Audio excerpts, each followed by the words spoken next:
Timnas Indonesia Raja Baru ASEAN, PSSI pastikan proyek naturalisasi berlanjut. Pemain lokal yang mampu bersaing dengan pemain keturunan. Simak informasi selengkapnya sebagai berikut.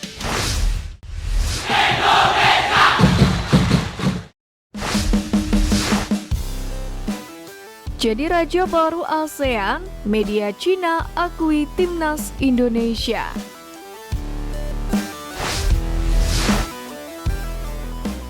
Keberhasilan proyek pemain keturunan membawa Timnas Indonesia tampil lebih kuat hingga berhasil naik 8 posisi ke peringkat 134 dunia menjadi sorotan media-media Cina.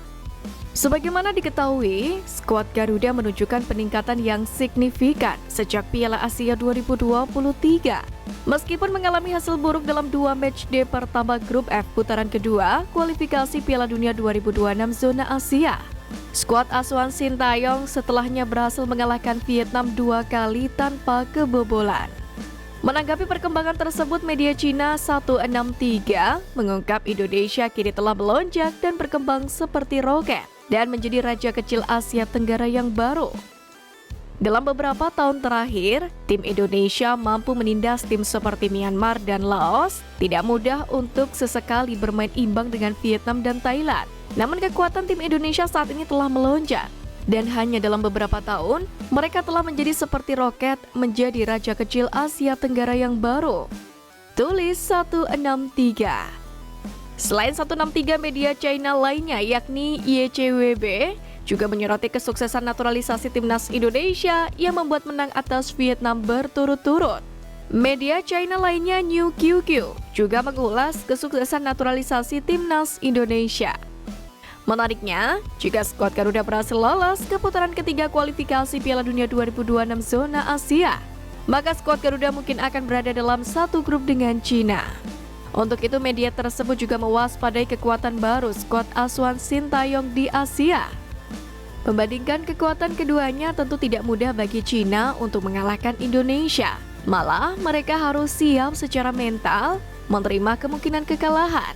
Bukan hanya pemain naturalisasi, mereka semuanya merupakan bintang muda dengan kualitas yang tinggi.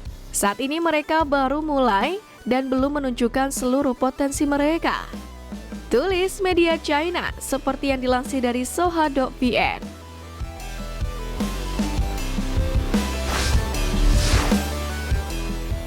Pemain lokal yang mampu bersaing dengan pemain keturunan. Pertama, Marcelino Ferdinand.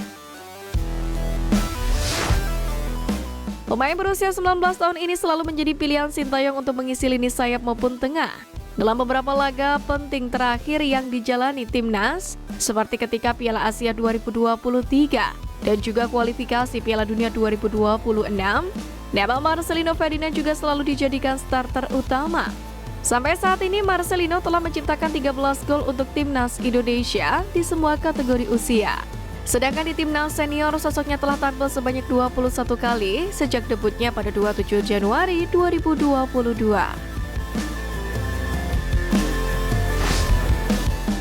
Kedua, Yakob Sayuri. Selanjutnya ada sayap berusia 26 tahun yang sempat ciptakan asis cemerlang ketika Indonesia menghadapi Irak di Piala Asia kemarin. Sayap kanan yang memperkuat PSM ini memang terkenal akan pergerakannya yang lincah hingga mudah melewati pemain lawan. Skill tersebutlah yang jarang dimiliki oleh para pemain keturunan yang telah dinaturalisasi, sehingga posisinya sebagai sayap Garuda jarang tergantikan. Sampai saat ini sendiri dirinya telah tampil sebanyak 20 kali bersama Timnas Senior. Ketiga, Pratama Arhan. Salah satu alasan mengapa bek kiri ini tak tergantikan di skuad Indonesia adalah karena akurasi lemparan ke dalam jarak jauhnya yang mematikan. Membuat pesepak bola 22 tahun ini seringkali menjadi pilihan utama meski ada nama seperti Sain Patinama. Meski begitu, saat ini pemain yang berseragam Suwon FC tersebut kembali harus merebut posisi utama sebagai bek kiri Timnas dengan Nathan Joeon. Hingga saat ini, Pratama Arhan telah tampil sebanyak 40 kali bersama Timnas Senior dan mampu menciptakan 3 buah gol.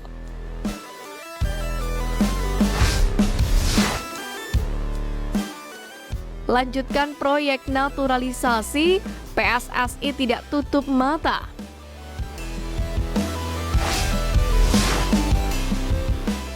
Kabar baik menghampiri pecinta sepak bola tanah air usai Wakil Ketua Umum PSSI Zainuddin Amali menegaskan proyek naturalisasi untuk skuad Garuda terus berjalan, yakni dengan syarat-syarat tertentu. Sebagaimana diketahui dalam 2 tahun belakangan, sederet pemain dari Eropa dinaturalisasi dan kemudian menjadi bagian timnas Indonesia seperti Jordi Amat, Ivar Jenner, Rafael Struijk, Justin Hubner, Sein Patinama, J. Itzes, Nathan Joyon, Tom Haye, dan Ragnar Oratmangun. Amali memandang naturalisasi pemain menjadi cara tepat guna menambah jumlah stok punggawa timnas Indonesia. Selain itu, Amali menilai pemain-pemain lokal bisa terpacu dengan keberadaan pemain keturunan. Mantan Kemenpora tersebut menyatakan naturalisasi terus berjalan dengan mengacu pada beberapa syarat seperti kemampuan sang pemain sesuai permintaan pelatih dan jelas memiliki darah keturunan Indonesia. Jadi kalau kami sih akan terus mencari pemain keturunan sepanjang memang kualifikasinya. Sejak saya di sini kan saya bilang harus darah Indonesia. Saya nggak mau kayak yang sebelumnya tidak ada darah. Harus permintaan pelatih dan kemudian datanya dia ada darah Indonesia.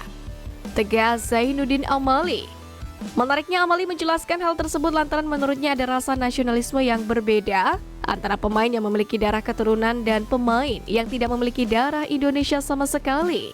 Untuk itu menarik untuk menantikan siapa pemain keturunan selanjutnya yang akan menjadi bagian dari timnas Indonesia pada Juni nanti.